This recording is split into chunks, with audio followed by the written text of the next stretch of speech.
बोल भी देगा तो समझ लो राजा हरिश्चंद्र की पहली संतान में कोई सत्य बोलने के लिए तैयार है।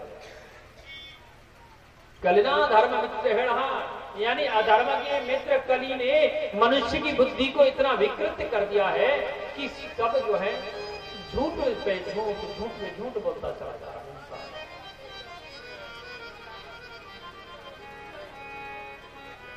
भाई भाई का प्रेम नष्ट हो गया, पड़ोसी पड़ोसी का प्रेम नष्ट हो गया, पिता पुत्र का प्रेम स्वार्थी रह गया। और ये कहते ना आजकल के मित्र बोले, अरे बोले मैया तू चिंता मत कर, कहू मैया के अगर अकेलो छोरा होए ना, बाकी मैया छोरा के अपने छोरा के दोस्त को कहे कि लाला तू मेरे लाला को ख्याल रखियो, मेरे अकेलो छोरा।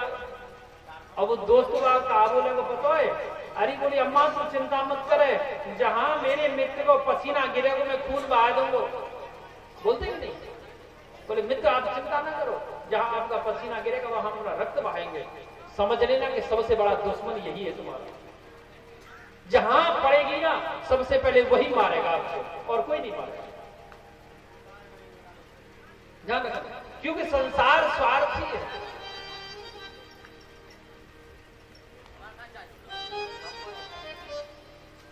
कि सुर नर मुन सबकी यही स्वार्थ लाभ करहि सब।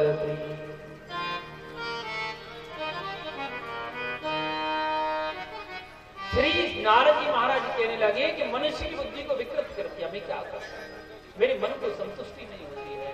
महाराज भाई भाई का प्रेम स्वार्थी हो गया,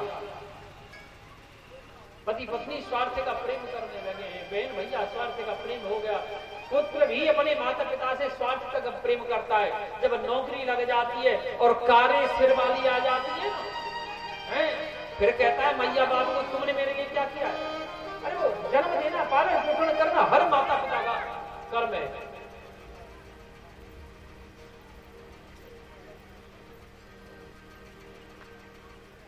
मनुष्य की बुद्धि को विकृत कर दिया। कन्या विक्रणो लोभादि दंपति नाम चकल कन्हा, विवाह को लेकर के अपनी बेटी को बेच दिया जाता है। काहे कारण? दहेज के कारण। अगर हमारा लड़का अगर छोड़ने पानी की सुई लगाना चालू कर देगा तो हम सबसे पहले कहते हमारा बउआ डॉक्टर बा छिके, 5 लाख लग लो कि लखनऊ। सबसे पहले मुंह फाड़ेगा मगरमच्छ के जैसा, बोले 10 लाख दो। अबे नौकरी लगाया है, नौकरी लगाए पढ़ा लिखा है तो बेटी वाले के लिए किया है क्या तूने क्या अपनी नाक शाम के लिए। और बिहार की सबसे बड़ी बड़माना ये है, बिहार इसलिए नीचे गिरते जा रहा है नित्य प्रतिदिन। आज से नहीं, मैं पिछले 12 वर्ष से देख रहा हूं बिहार को, जहां देखो वहां पैसा, जहां देखो। अरे दादा किसी की बेटी है, बेटी दे रहा है वो बहुत है, अपनी संपत्ति दे रहा है। एक देखे थे पिक्चर, देखे थे मोबाइल, एक दुल्हा एक दुल्हन को माला डाला, बरमाला डाला। दुल्हा और लड़की को जो शादी जिससे हो रहा था अपनी दुल्हन को प्रणाम करने लगा। ठीक है, अगर एक दुल्हा मंच पे स्टेज पे अगर अपनी पत्नी को दुल्हन को प्रणाम करेगा तो क्या होगा? ये बूढ़ी मैया क्या कहते हैं, अगर पत्नी की बात मानने लगा ना ज्यादा, कि पत्नी की बात मान लिया कि नहीं तुम ऐसा कर लो ना, मम्मी तो बेकार की बात कर रही है, आप ऐसा कर लो, तो मैया बोलेगी छोड़ दो गुलाम कर रहा। पत्नी की बात मानना कौन अपराध हो गया? वो भी माँ है। वो प्रणाम करने का अर्थ पता है उसका क्या है? इसलिए वो प्रणाम किया कि आज मेरे घर में माता लक्ष्मी पत्नी स्वरूप में जा रही है, इसलिए वो उसको प्रणाम। वो उस स्त्री को प्रणाम नहीं किया, वो उस स्त्री के अंदर छुपी हुई मैया को प्रणाम किया कि जब मैं कहीं बाहर से आऊंगा तो मैया की तरह मुझे भोजन कराएगी, मैया की तरह मुझे दुलार करेगी, मेरी सुरक्षा करेगी, इसलिए वो उसको प्रणाम किया। लेकिन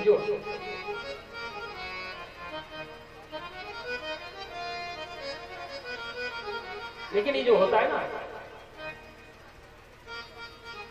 कि दहेज को लेकर के बेटी को बेच दिया जाता है। अगर मेरा बेटा थोड़ा सा पढ़ लेके जाए तो बस 10 लाख और 20 लाख 30 लाख की डिमांड होती है, और सबसे ज्यादा तो मैं बेटियों को दोषी मानता, बेटियों को दोषी मानता। जिस बेटी का माता अब लट साहब आप ये नहीं कहिएगा कि महाराज जी भड़काऊ बातें कर रहे हैं, ये नहीं बोलिएगा भड़काऊ बातें करो। जो माता पिता अपना 1 बीघा खेत बेच करके अपनी बेटी का विवाह करने के लिए 10 लाख रुपया बेटा वाले के मुंह में भर दिया है, तो क्या आपकी बेटी वहां बर्तन साफ करने के लिए गई है, झाड़ू पोछा करने के लिए गई है? सबसे निकृष्ट है वो बेटी जो घर में जाकर के झाड़ू पोछा करे, सीधा सीधी लठ लेके बैठ जाए, बोले चलो सब लोग काम करो मैं बैठूंगी। तो तू काहे बैठेगी, तू तो पुतौ है इस घर की। बोले पुतौ हो तो क्या है, मेरे बाप ने पैसा दिया है 10 लाख, नौकर लगाओ, मैं काम नहीं कर रही, न मैं कर रही न मेरा बाप करेगा, जाओ करो, कौन करेगा? ये 2-4 घर में जब ऐसी घटना घट जाएगी ना, दहेज लेना बंद हो जाएगा, दहेज लेना बंद हो जाएगा।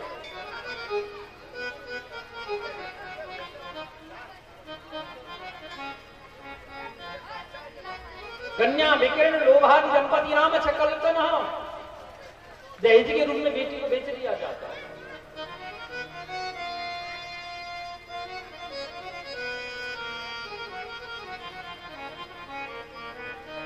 जब श्री नारद जी कहने लगे गुरुदेव, जब मैं श्रीधाम वृंदावन में आया तो मैंने कौतूहल देखा कि वहां एक सुंदर स्त्री है, और सुंदर स्त्री के दोनों घुटना के ऊपर एक बूढ़ा बूढ़ा पुरुष अचेत अवस्था में लेटा हुआ है। अचेत अवस्था में लेटा हुआ देख करके मैं उसके नजदीक गया, उसने मुझे इशारा, हाथ का झाला मार करके मुझे बुलाया, तो वो रो रही है। वो स्त्री नवयुवती है, कन्या है, रो रही है, अन्यत्र स्त्रियां उसके चारों तरफ हवा कर रही है।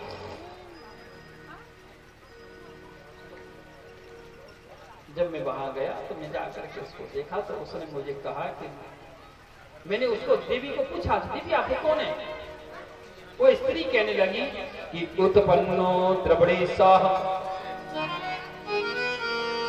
पृथ्वी कर्णाटके गता, क्वचिन् महाराष्ट्रे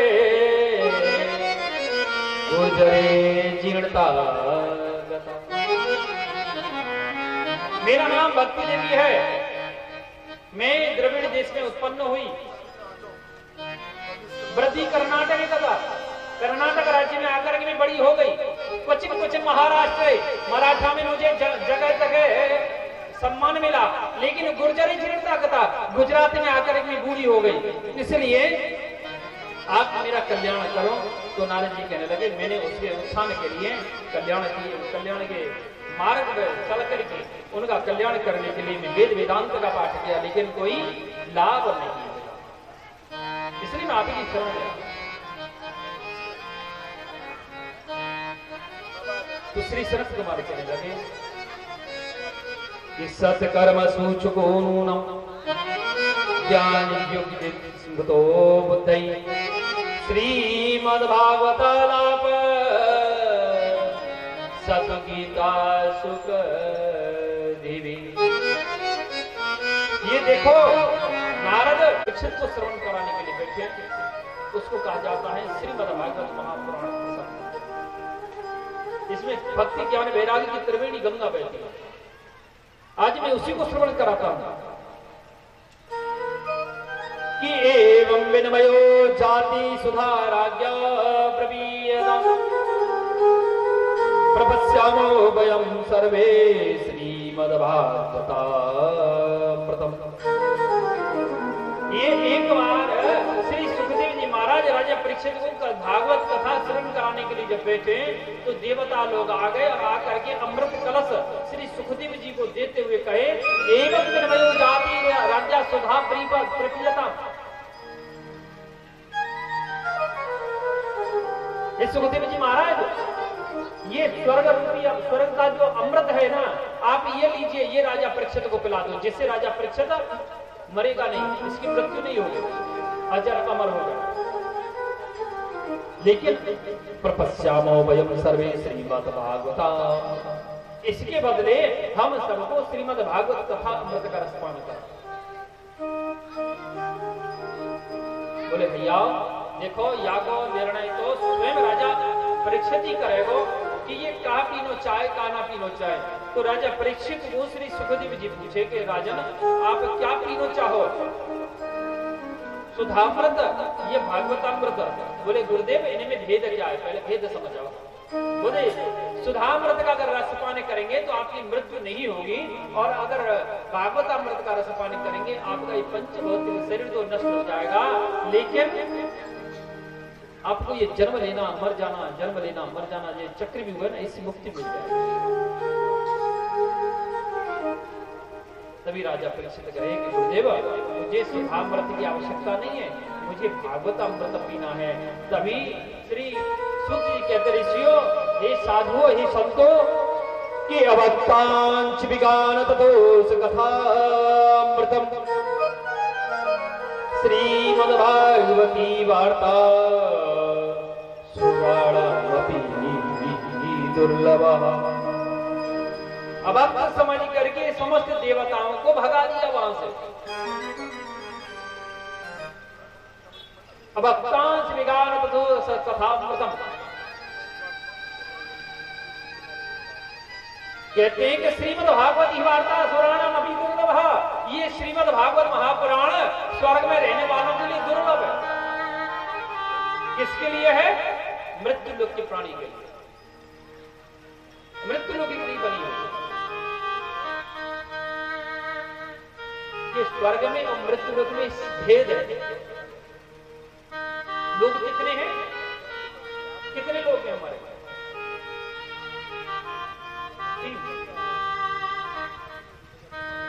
14 लोग हैं। भूलोक, भूलोक, जनलोक, तपोलोक, महलोक, स्वर्गलोक, गौलोक, ये 7 लोग ऊपर है और 7 इसके नीचे हैं। अतल, वितल, सुतल, तलातल, महातल, विसातल, पाताल। कहते हैं ना 3 लोग 14 भवन, यही वो 14 भवन है। सबसे ऊपर है गौलोक, सबसे नीचे है पाताल। ये राजा बलि निवास करते। गौलोक में किशोरी राधा रानी भगवान श्री कृष्ण के साथ निवास करते। गर्ग संहिता का व्याख्यान है, गर्ग संहिता में आता है, तृतीय पृष्ठ पे आता है।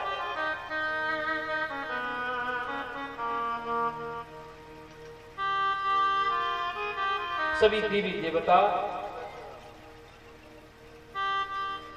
अभक्तांश कथा, अभक्तांश, इन अभक्त समझ करके सुखदेव जी ने वहां से भगा दिया और समस्त देवी देवता सीधे ब्रह्मा जी के निकट आए और ब्रह्मा जी के निकट आकर के सारा वृत्तांत बताएं। बोले ब्रह्मदेव ऐसे ऐसे बात हो गई है, आखिरकार हमें ये बताओ कि भागवत महापुराण में ऐसा है क्या जो श्री सुखदेव जी ने हमें नहीं सुनाया और कह दिया कि सुराणा हम अपनी ही दुर्लभ है, ये स्वर्ग में रहने वालों के लिए दुर्लभ है। ऐसा क्या है भागवत कथामृत में? ब्रह्मा जी समझ गए कि ये देवता है, ये नहीं समझ पाएंगे, तो उन्होंने क्या किया, एक तराजू मंगाए, तराजू मंगा करके एक पलड़ा में 4 वेद 6 शास्त्र पुराण इत्यादि को रख दिया और एक भाग में, एक पलड़ा में श्रीमद् भागवत महापुराण को विराजमान कर दिया।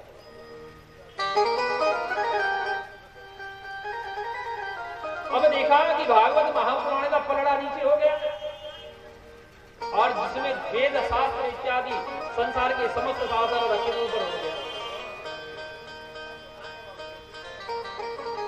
अब आप बताओ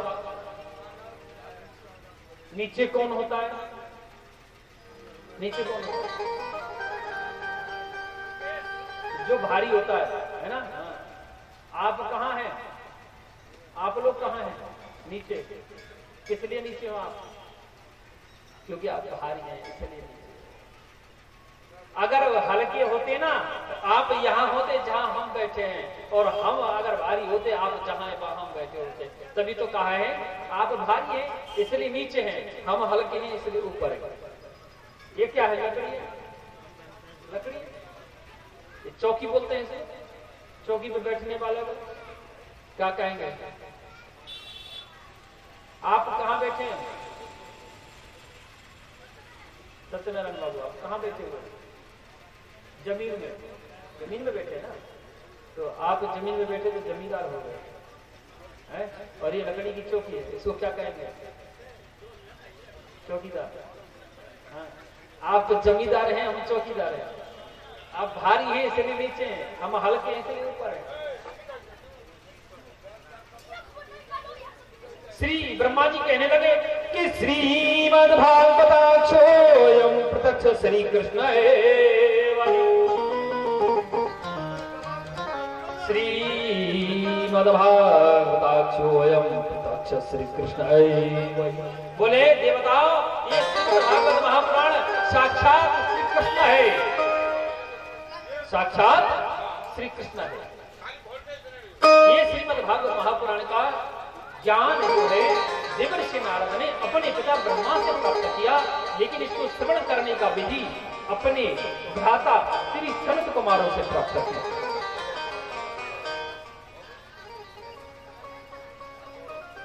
सनत कुमारों से प्राप्त किया। एक समय की बात,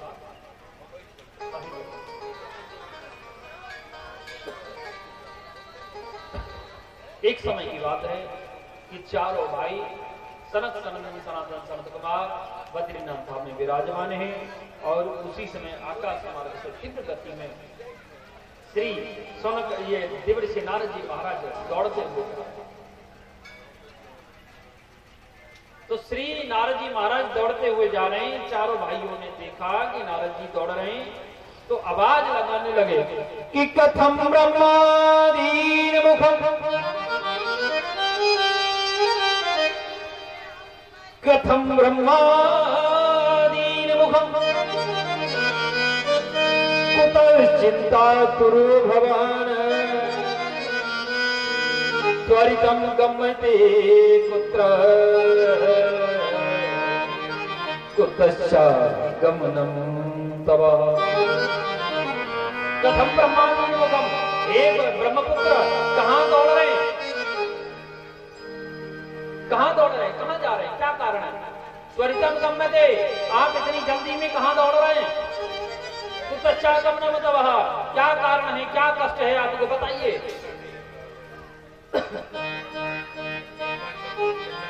नारद जी ने आवाज सुनी अपने भाइयों की, आकर के शरण में गिर गए। गुरुदेव मेरी रक्षा करो, हे भ्राता मेरी रक्षा करो। कि अहम तु पृथ्वी अतु ज्ञात्वा सर्वोत्तमामिति,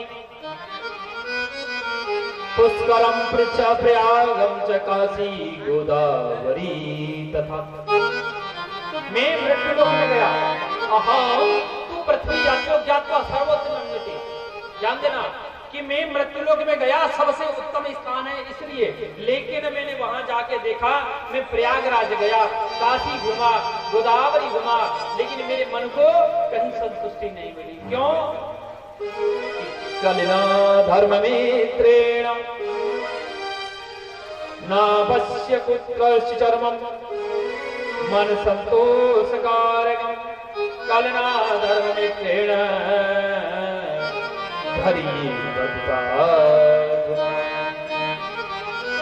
कि तरुणी प्रभुता गेहे चालिको बुद्धदायक कन्या विक्रण लोवादी दंपति नाम चकल। मैं मृत्युलोक में गया, बढ़िया स्थान है इसलिए मेरे मन को संतुष्टि नहीं हुई, और मैंने क्या देखा कि नावश्य पुत्र चर्म मन संतोषकारकम कलना धर्म मित्रेण धैर्य बलिदाना।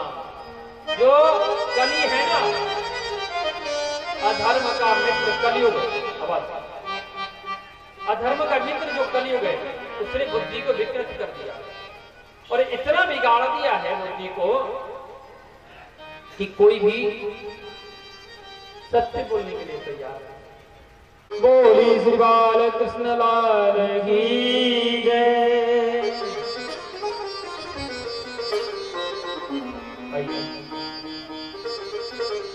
जिस प्रकार आज आप और हम मिलकर के इस पावन पवित्र भूमि पर एकत्रित हुए हैं, उसी प्रकार एक स्थान है जिसका नाम है नेमिषारण्य। नेमिषारण्य तीर्थ में शौनक आदि 88 अध्याय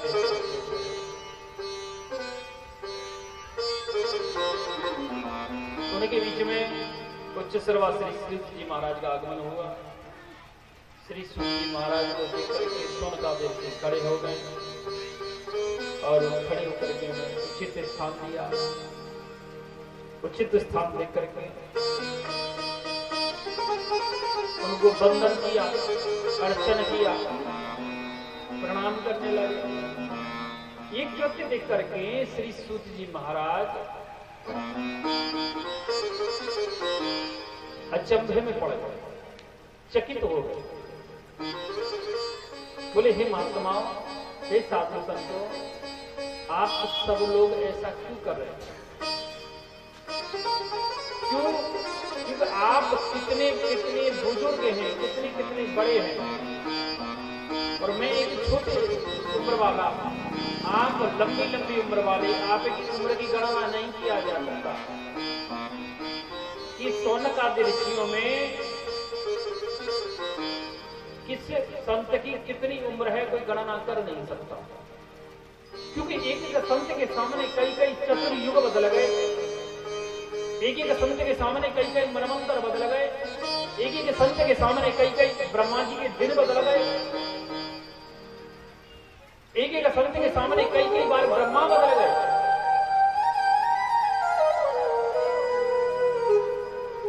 शौनक आदि 88,000 ऋषि जब एकत्रित होते हैं, उसमें सबसे उच्च कोटि के साधु हैं। इनका नाम है मिथिला नरेश महाराज जनक। शौनक ऋषि कहा जाता है। अर्थात साधु है, संत है, लेकिन गृहस्थी है। पत्नी, बेटी, बेटा राज्य संभालते, लेकिन फिर भी संत है। संत का अर्थ ये नहीं होता लाल पीला सफेद कपड़ा पहन लेना, हमारी जैसे ढोल डंडा ले लेना और गली गली में घूमना, जंगल में जाके।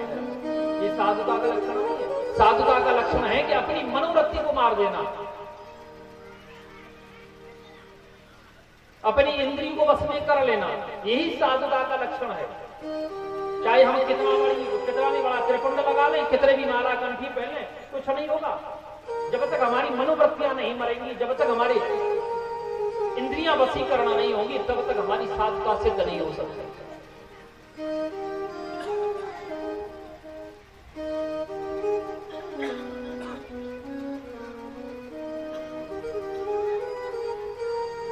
श्री सूत जी महाराज कहने लगे, आप तो बहुत बड़े लंबी उम्र वाले। हालांकि मुझे नहीं बताना चाहिए, लेकिन फिर भी एक बार जिसको पता है वो पढ़ा होगा, उसको पता ही होगा। 4 युगों की उम्र कितनी है? अगर कोई साधु वो नेमिषारण्य में जितने 88,000 ऋषि जो बैठे हैं, अगर एक साधु के सामने एक बार चतुर्युग बदला होगा तो उसकी उम्र कितनी हो गई होगी? कितनी हो गई होगी हमारे अनुसार? बताएंगे? 4 युग लिख लो, याद रखना। सबसे पहले सतयुग है, उसके बाद त्रेता युग है, उसके बाद द्वापर युग है, उसके बाद कलयुग। यही है 4 युग है। अब नीचे से उल्टा चलता है। कलयुग, द्वापर युग, त्रेता युग और सत्ययुग। सतयुग की उम्र कितनी है? कितनी है?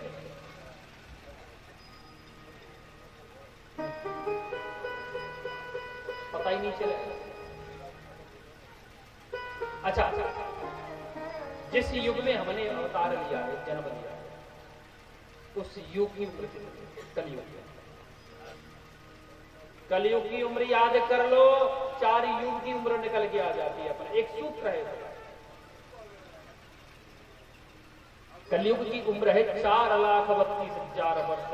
अभी पंडित जी कहते हैं ना, अष्टाविंश मत एक कलयुगे कल प्रथम चरण। अभी 28वें मनवंतर का कलयुग चल रहा है और उसका प्रथम चरण चल रहा है। कलयुग की उम्र है 4,32,000। 4,32,000 कौन है? कलयुग। सबसे नीचे 4 नंबर पे उल्टी गिनती लेके चलेंगे। अब सतयुग त्रेता द्वापर कली की बजाय कलियुग द्वापर त्रेतायुग और सतयुग लेके चलेंगे। पहले नंबर पे है कलयुग, इसकी उम्र कितनी है? 4,32,000। इसके ऊपर दूसरा नंबर कौन है? द्वापर। कलयुग से 2 नंबर में है द्वापर, तो उसको 2 गुना कर दो सीधा सीधा, यानी 8,64,000। कलयुग से तीसरे नंबर पे आता है त्रेता, 3 गुना कर दो 12,96,000 वर्ष। और कलयुग से 4 नंबर पे आता है सतयुग, सीधा सीधी 4 गुना कर दो 17,28,000 वर्ष। 4,32 गुणा 4 17,28,000। कहने का अर्थ है 4,32,000 वर्ष प्लस 8,64,000 वर्ष प्लस 12,96,000 वर्ष प्लस 17,28,000 वर्ष, कुल मिलाकर के होता है 43,20,000 वर्ष। एक चतुर्युग हुआ। अगर एक संत ने एक बार चतुर्युग देख लिया होगा तो मृत्यु लोक के अनुसार उसकी उम्र हो गई 43,20,000 वर्ष की। और हम लोग 70-80 पार करते करते गंगा जी का किनारा मिल जाता है।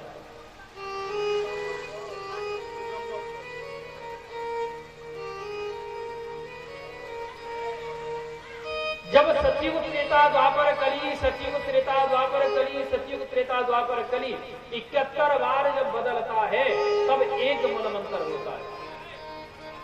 यानी 43,20,000 गुणा 71 मल्टीप्लाई 71 71, अर्थात इसका अर्थ निकल जाएगा 30,67,20,000 वर्ष, यानी एक मनवंतर हुआ। अगर एक साधु ने एक बार मनवंतर भी देख लिया होगा तो फिर उसकी उम्र हो गई 30,67,20,000 वर्ष।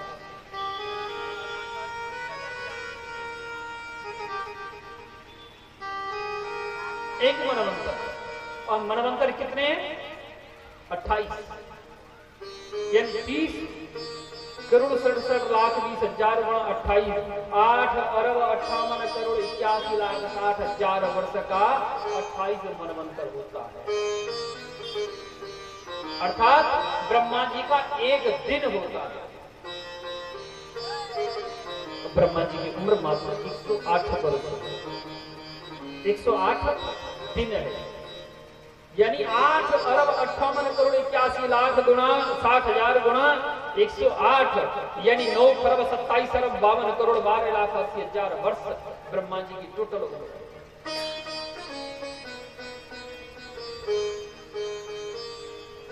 इतनी लंबी उम्र वाले साधु संत वहां बैठे हुए हैं।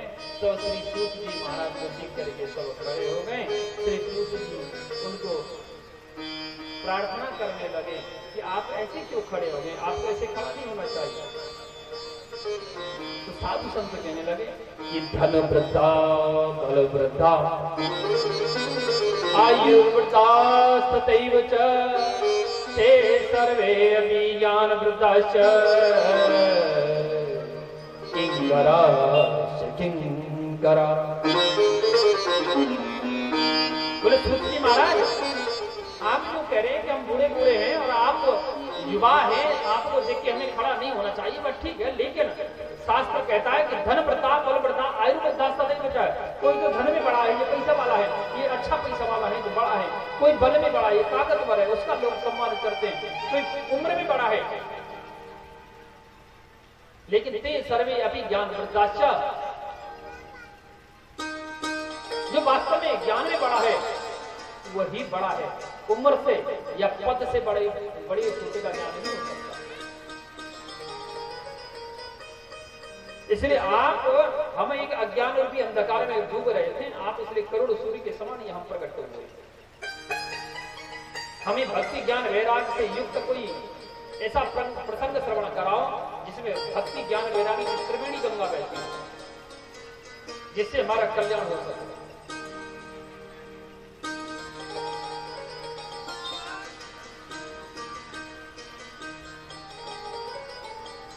श्री सूत जी महाराज, आज मैं उसी